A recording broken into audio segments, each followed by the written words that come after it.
une relation toxique.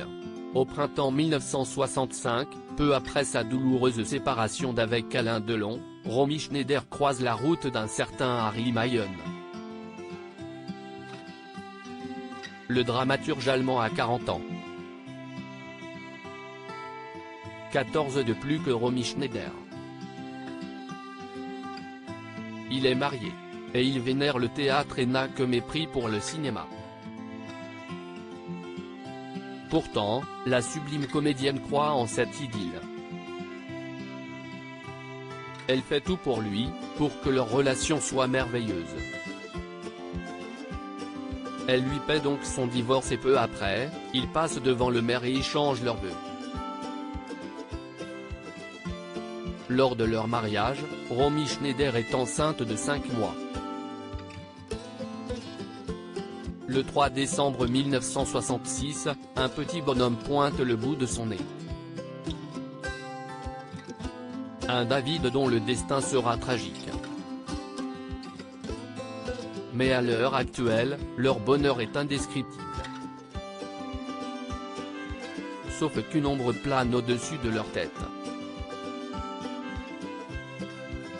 Romy Schneider est de plus en plus épanouie professionnellement et passe presque tout son temps en France, rapporte le documentaire Romy, femme libre, diffusé ce vendredi 20 mai sur France 3.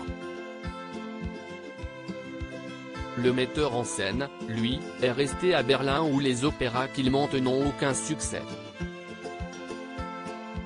Dépressif et jaloux du succès de son épouse, Harry Mayön en devient odieux et acerbe. Il se noie dans les addictions et la réussite de sa femme l'enfonce encore plus. Alors dès qu'il le peut, il tente de la rabaisser.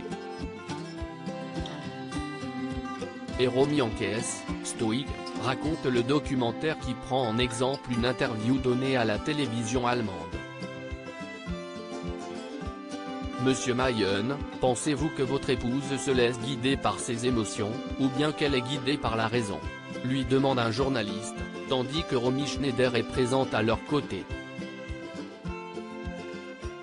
Ce mépris de Harry Mayön envers Romy Schneider. La réponse du dramaturge est sans appel, « Oh non. Seule la première partie de votre phrase est juste, lâche-t-il. »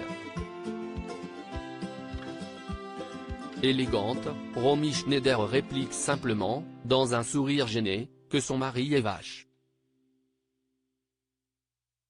Et Harry Mayön de poursuivre sans prêter attention à la mère de son fils, si est-il bien la vérité. Elle est guidée par ses émotions. Si est sa singularité. Chez elle, il n'y a aucun calcul. Elle agit uniquement en fonction de ce qu'elle ressent, en privé comme au travail. Un blanc en plateau suit. Être malheureux n'excuse pas tout. Le mépris misogyne de Harry est devenu insupportable, explique le documentaire. Romy Schneider s'éloigne donc de plus en plus de Harry Mayön, et décide finalement de le quitter en 1972. Mais alors qu'elle demandera le divorce 7 ans plus tard, celui-ci se montra intraitable sur la garde de leur fils. Loading Widget.